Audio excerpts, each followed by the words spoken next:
Assalamu alaikum. Start in the name of Allah, who is the most beneficent and the most merciful.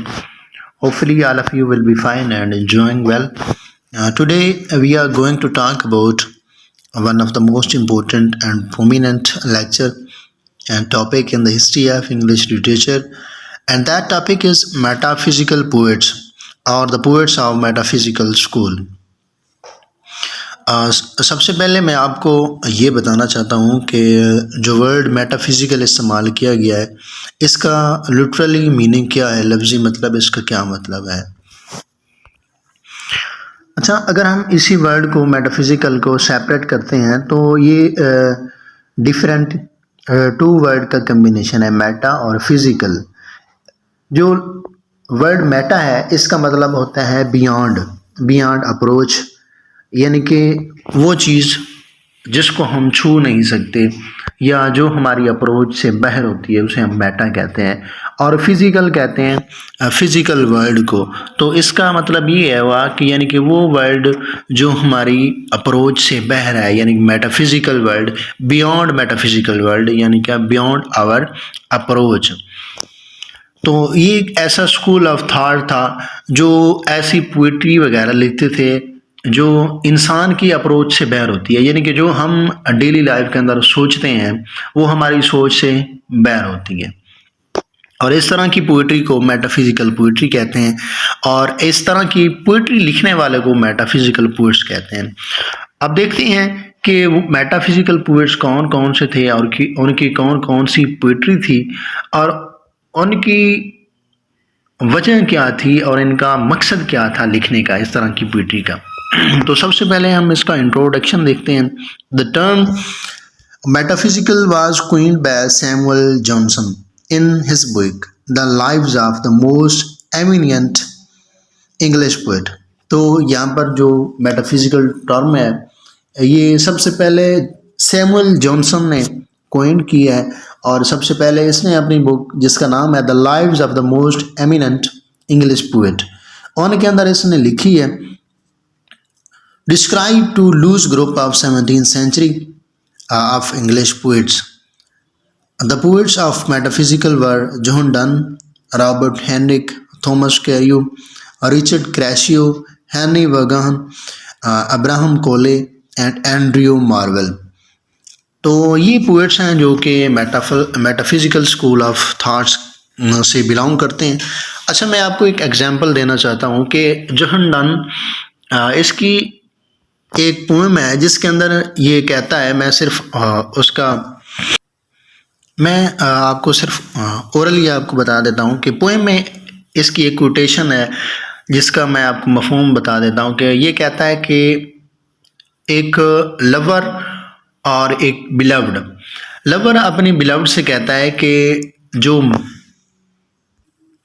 जो मक्खी उसके जिस्म पर बैठी है और उसका खून चूस रही है, जब वही मक्खी खून चूस कर यानी कि उसके बिलव्ड का खून चूस कर लवर के पास आती है तो फिर उसका खून चूसती है, तो वो कहता है कि दोनों का सेक्स हो जाता है। यानी कि सबसे पहले मक्खी ने बिलव्ड का खून चूसा है, उसके बाद फिर उसने लवर का खून चूसा है, तो दोनों का खून मक्खी के अंदर मिल जाता है, यानी कि खून के मिलने से उनका सेक्स हो गया, यानी कि दोनों मिल गए। यानी कि वो वैसे तो नहीं मिल सकते थे लेकिन मक्खी क्या करती है, उनको मिला देती है। ये इनकी सोच है।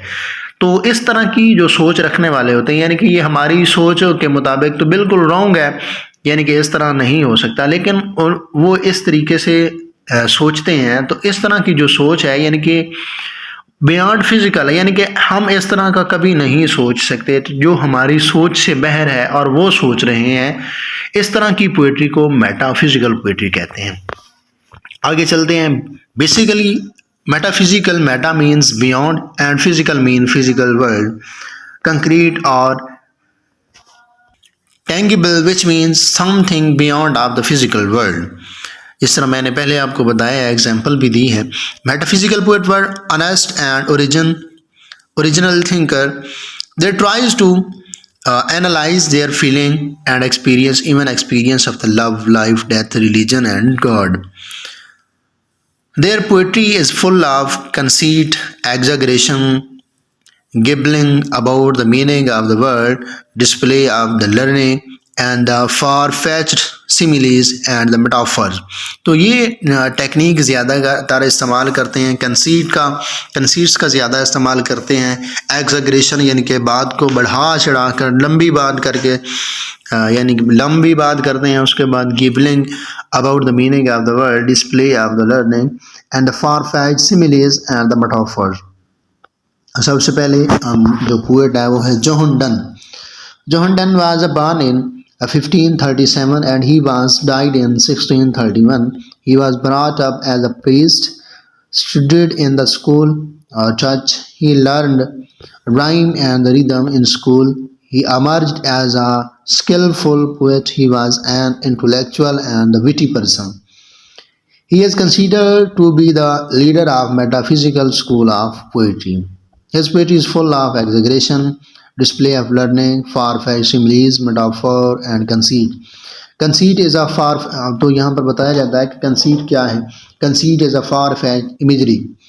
It is an intellectual reference and requires strong knowledge to understand it. He was a monarch of wit and used heterogeneous ideas together. He writes poetry from head and it appeals to the head. It doesn't write from heart and does not touch the heart.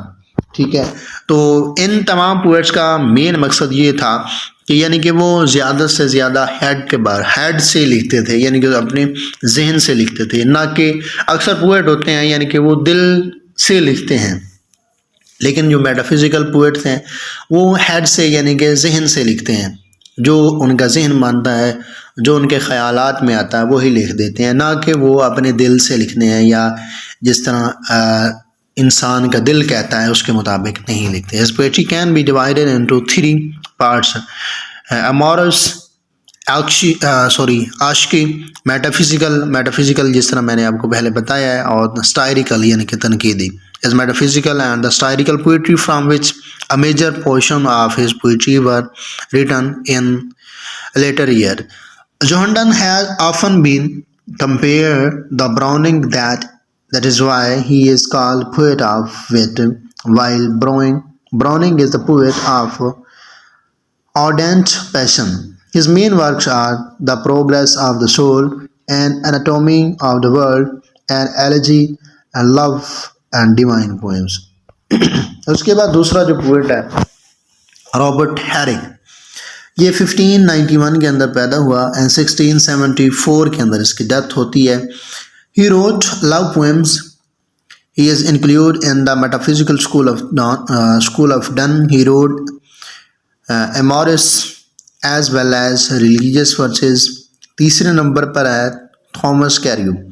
He was born in 1598 and died in 1639. He was the first and finest lyric writer of his age.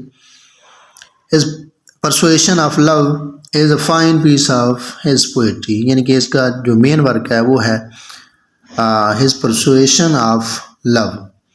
उसके बाद 4th number पर है Richard क्रैशियो। ये पैदा हुआ 1613 के अंदर and इसकी डेथ होती है 1649 के अंदर। He was a fundamentally religious poet and his best work is The Flaming Heart. Though less imaginative than Henrik and the intellectually inferior to Cario, at time Carraccio reached the highlights of the rare excellence in his poetry. 5th number पर है Abraham कोले। He was born in 1618 and died in 1667. Cole is famous for his Pindaric odes, which influenced English poetry throughout the 18th century. Last पर है Andrew marvel. He was born in 1621 and died in 1672. Marvel is famous for his loyal friendship with John Milton because his poetry show the conflict between the two schools of Spenser and Donne. Other poets who are also included in the group of metaphysical are Henry Vaughan, उसके बाद George हेrbert and many other.